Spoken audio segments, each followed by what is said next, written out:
नमस्कार प्रिय मित्रों, आप सभी का स्वागत है हमारे YouTube चैनल जीवन डेली स्टोरी में। अगर आप लोग हमारे चैनल पर नए हैं तो हमारे चैनल को सब्सक्राइब अवश्य करें और अच्छे कमेंट करें। धन्यवाद। भगवान राम जब राजा बने तो नारद ने हनुमान से विश्वामित्र को छोड़कर सभी साधुओं से मिलने के लिए कहा, क्योंकि विश्वामित्र कभी राजा हुआ करते थे। हनुमान ने ऐसा ही किया, लेकिन इससे विश्वामित्र को कोई फर्क नहीं पड़ा। तब नारद मुनि विश्वामित्र के पास गए और उन्हें भड़काया। इसके बाद विश्वामित्र गुस्सा हो गए और श्री राम से हनुमान को मौत की सजा देने के लिए कहा। राम अपने गुरु विश्वामित्र की बात टाल नहीं सकते थे, इसलिए उन्होंने हनुमान पर बाण चलाए, लेकिन हनुमान राम का नाम जपते रहे और उनको कुछ नहीं हुआ। राम को अपने गुरु की आज्ञा का पालन करना ही था, इसलिए भगवान श्री राम ने हनुमान पर ब्रह्मास्त्र चलाया। लेकिन आश्चर्यजनक रूप से राम नाम का जप कर रहे हनुमान का ब्रह्मास्त्र भी कुछ नहीं बिगाड़ पाया। ये सब देखकर नारद मुनि विश्वामित्र के पास गए और अपनी भूल स्वीकार की।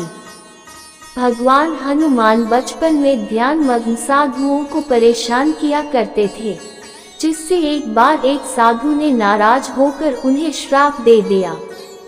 इससे जब तक कोई उन्हें उनकी शक्तियों के बारे में याद न दिलाता, उन्हें याद नहीं आता। जब सीता को रावण ने अपहरण कर लिया था तो जामवंत ने उन्हें उनकी अपार शक्तियों के बारे में याद दिलाया था। भगवान हनुमान बचपन में ध्यान मग्न साधुओं को परेशान किया करते थे, जिससे एक बार एक साधु ने नाराज होकर उन्हें श्राप दे दिया। इससे जब तक कोई उन्हें उनकी शक्तियों के बारे में याद न दिलाता, उन्हें याद नहीं आता। जब सीता को रावण ने अपहरण कर लिया था तो जामवंत ने उन्हें उनकी अपार शक्तियों के बारे में याद दिलाया था। एक बार जब हनुमान ने सीता माँ को सिंदूर लगाने हुए देखा तो उन्होंने इसका कारण पूछा। सीता माँ ने उन्हें बताया कि इससे राम की आयु बढ़ेगी। जब हनुमान ने ये सुना तो उन्होंने सोचा कि जब मांग में सिंदूर भरने से भगवान राम की आयु बढ़ती है तो क्यों न पूरे शरीर में ही सिंदूर लगा लिया जाए। भगवान राम का अपने भक्त हनुमान से युद्ध भी हुआ था। गुरु विश्वामित्र के निर्देशानुसार भगवान राम को राजा ययाति को मारना था। राजा ययाति ने हनुमान से शरण मांगी। हनुमान ने राजा ययाति को वचन दे दिया।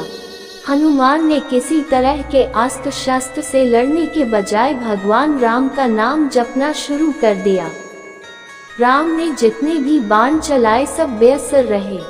विश्वामित्र हनुमान की श्रद्धा भक्ति देखकर हैरान रह गए और भगवान राम को इस धर्म संकट से मुक्ति दिलाई। जब सीता माँ ने हनुमान को एक माला भेंट की तो हनुमान ने ये कहते हुए इसे लेने से इनकार कर दिया कि वह कुछ भी ऐसा नहीं लेंगे जिस पर भगवान राम का नाम न हो। उन्होंने इसे साबित करने के लिए माँ सीता के सामने अपना सीना चीर कर दिखा दिया। भीम वायु के पुत्र और हनुमान के भाई थे। एक बार भीम अपनी पत्नी के लिए एक फूल ढूंढ रहे थे तो रास्ते में एक बंदर मिला जो अपनी पूंछ से रास्ता रोके हुआ था। भीम ने उससे पूंछ हटाने के लिए कहा।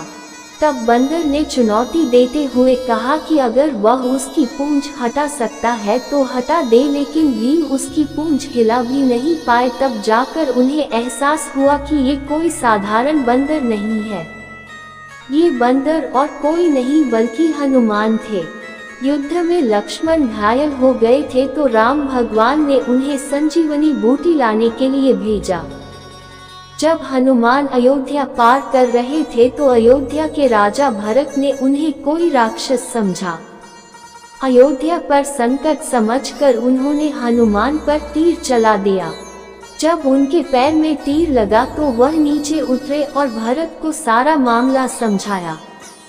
इसके बाद भरत ने हनुमान की मदद करनी चाहिए, लेकिन हनुमान ने भरत की मदद लेने से इनकार कर दिया और बिना देर लगाए अपनी जिम्मेदारी को निभाने में फिर से लग गए।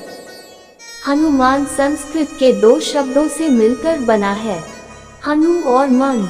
हनु का मतलब जबड़ा और मन मतलब बिगड़ा हुआ या विकृत। कहा जाता है कि भगवान हनुमान ने एक बार सूरज को एक फल समझकर निगलने की कोशिश की थी।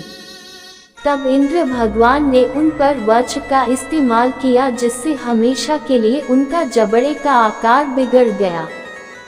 हनुमान ने राक्षस अहिरावण को मारने के लिए पंचमुखी रूप धारण किया था।